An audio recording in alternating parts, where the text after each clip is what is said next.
हिंदी पट्टी के 3 राज्यों मध्य प्रदेश, छत्तीसगढ़ और राजस्थान में कांग्रेस को करारी हार मिली है। इस हार के बाद कांग्रेस विपक्षी गठबंधन INDIA और लोकसभा चुनाव की तरफ उम्मीद भरी निगाहों से देखने लगी है। इस बात की झलक खुद कांग्रेस अध्यक्ष मल्लिकार्जुन खड़गे के एक बयान में दिखाई दी, जब उन्होंने 3 राज्यों में हार पर कहा, हमें इस हार से हताश हुए बगैर INDIA दलों के साथ दोगुने जोश से लोकसभा चुनाव की तैयारी में लग जाना है। हालांकि माना जा रहा है कि इन विधानसभा चुनावों के दौरान कांग्रेस ने जिस तरह से विपक्षी गठबंधन की मुहिम को पीछे छोड़कर खुद पर ही ज्यादा फोकस किया, उससे अब कांग्रेस के लिए आगे की राह आसान नहीं होगी। शायद कांग्रेस का मानना था कि विधानसभा चुनावों में उसका प्रदर्शन शानदार रहेगा और फिर विपक्षी गठबंधन में भी उसका कद और बड़ा हो जाएगा, मगर ऐसा हुआ नहीं। कांग्रेस को बस तेलंगाना में जीत से थोड़ी राहत मिली है। हालांकि कांग्रेस के लिए इसका फायदा सिर्फ दक्षिण के कुछ हिस्से तक ही सीमित रह सकता है। बात हिंदी पट्टी की करें तो विपक्षी गठबंधन के प्रमुख घटक दल JDU ने 3 राज्यों में कांग्रेस की हार पर जो बात कही, उसमें साफ कहा कि इन चुनावों में विपक्षी गठबंधन गायब था। ये बीजेपी की जीत है और कांग्रेस की हार है, इसका इंडिया गठबंधन से कोई वास्ता नहीं। लेकिन इंडिया अलायंस की जब बात होती है उसमें कांग्रेस पार्टी प्रमुखता से अपने पॉलिटिकल फुटप्रिंट को दिखाती है। ये डिफीट अगर होती है, क्या ये कांग्रेस की हार है या इंडिया अलायंस की हार होगी? सिर्फ और सिर्फ कांग्रेस पार्टी की हार है। उन्होंने गठबंधन के किसी भी घटक दल से न संपर्क किया, न सहयोग माना। वो अपने बलबूते पर बीजेपी को हराने की योजना बना रहे थे, जो एक दिवा स्वप्न था।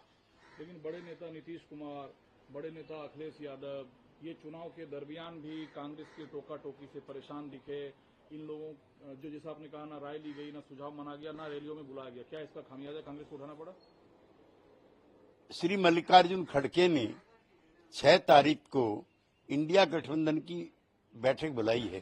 काश अब से 1 महीने पहले ये बैठक बुलाई होती तो नतीजा कुछ दूसरा होता।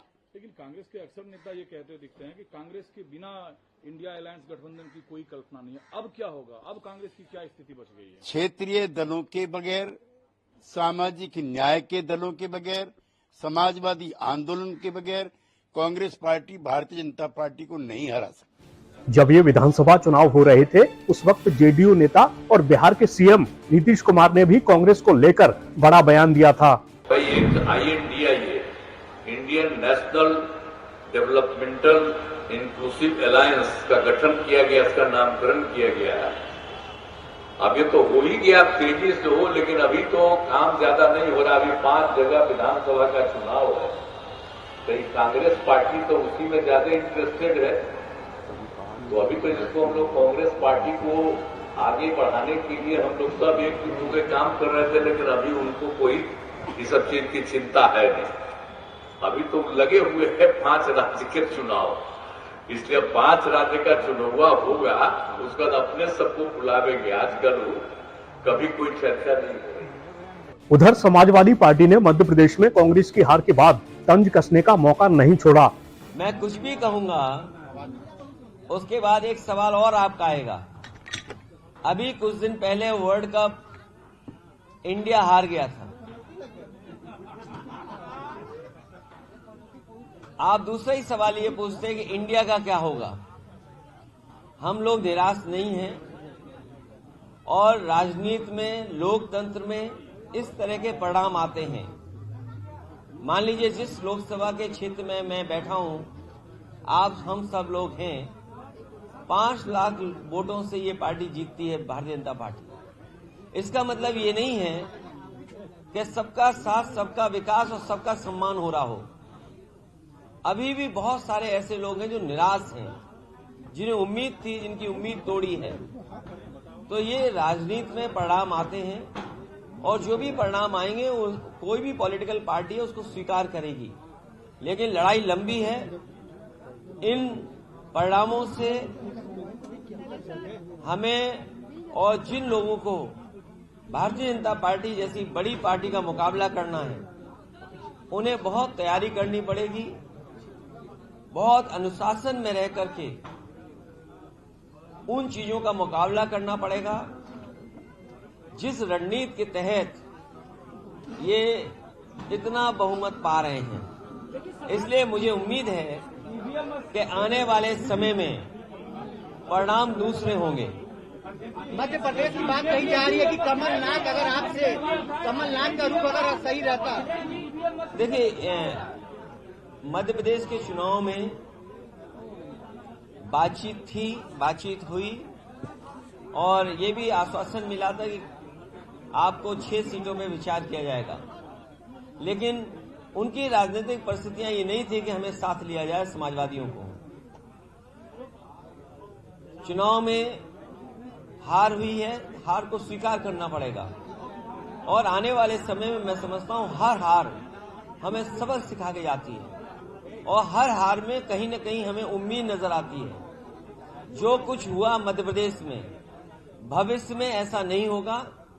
सबको साथ लेकर के और सबका जो भी योगदान हो उसको जोड़ करके ही भारतीय जनता पार्टी का मुकाबला किया जा सकता है। सपा प्रवक्ता अनुराग भदौरिया ने एक्स पर पोस्ट किया, अब शायद कमलनाथ जी के समझ में बात आ गई होगी, अखिलेश यादव जी का मतलब क्या है।